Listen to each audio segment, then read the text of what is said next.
When we think about the great empires of ancient India, a few big names always pop up, right? The Mauryas, the Guptas. But what if I told you there was another dynasty, a real powerhouse that, for centuries, was the essential link between the North and the South? Well, let's dig in and uncover their story. See, this empire didn't just rule, it stabilized and connected a massive part of the subcontinent, all while creating this incredible blend of art and religion. They were in control of these super important trade routes. So the big question is, who were they? The answer is the Satavahanas. They were the bridge that connected India.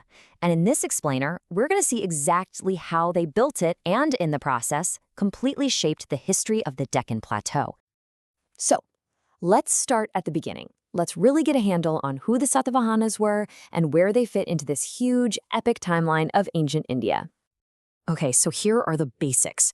The Satavahanas set up their rule in the Deccan, which is this enormous plateau right in central and southern India. And what's really amazing is just how long they lasted. We're talking about being a major power for over 400 years. That's an incredible stretch of time, especially with all the changes happening across the world. Every great dynasty has an origin story, and the Satavahana's story isn't about conquering some existing empire. It's about building something totally new from the pieces of an old one. To really get this, you have to understand the context. When the incredible Mauryan Empire finally crumbled, it left this massive power vacuum, especially in the Deccan region.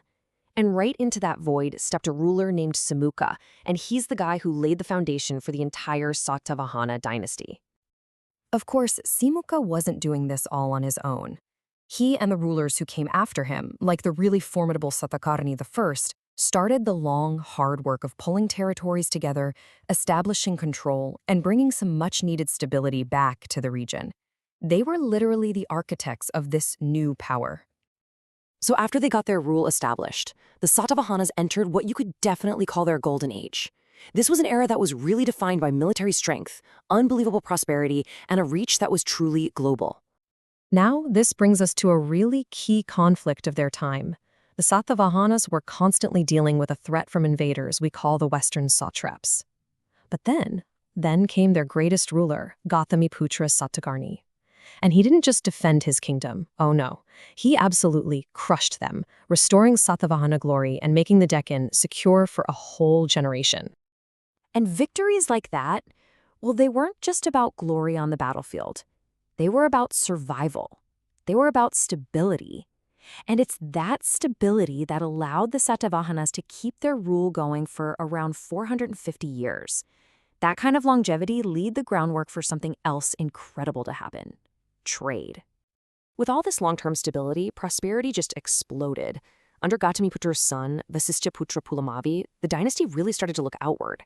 Their ports turned into these bustling hubs that connected India not just with Southeast Asia, but directly with the Roman Empire. Yes, that Roman Empire. And this wasn't just some abstract idea of trade. I want you to picture it. Roman ships pulling into port, their holds filled with giant clay jars, amphorae, of wine. And when they left, they were packed to the brim with Indian spices, incredible textiles, and precious beads. The Satavahana heartland was a critical spot in a genuinely global economy. But hey, the Satavahanas weren't just about being tough warriors and savvy traders. Their legacy is just as much about their really unique cultural and religious outlook, which led to this amazing period of artistic and spiritual growth. Okay, now this is absolutely fascinating. Just look at this. The Satavahana rulers themselves, they performed traditional Vedic sacrifices, following ancient Brahmanical traditions. But, and this is the amazing part, at the very same time, they were some of the biggest patrons of Buddhism. They were funding the expansion and beautiful decoration of these magnificent stupas at places like Sanchi and Amaravati. For them, there was no conflict. They just supported both. And how did they pay for all this incredible cultural work? Well, it was all built on a rock-solid economic foundation. They minted their own distinct coins, which made trade way easier. They invested heavily in agriculture. They supported organized guilds of artisans and craftsmen. And of course, they protected those all-important trade routes. Each one of these was a pillar holding up their empire. As we know, all great empires eventually come to an end, and the Satavahanas were no different. But even as they declined, their influence didn't just vanish. It actually transformed the region for centuries to come. So, what happened? Well, It wasn't just one thing, it was a mix of factors. Fighting with rivals like the Western satraps started up again and just drained their resources. And at the same time, internal pressures were building, and local powers started to rise up. The once mighty empire slowly broke apart into smaller kingdoms, with successors like the Ikshvakus stepping in to take their place. And that brings us right back to our main idea.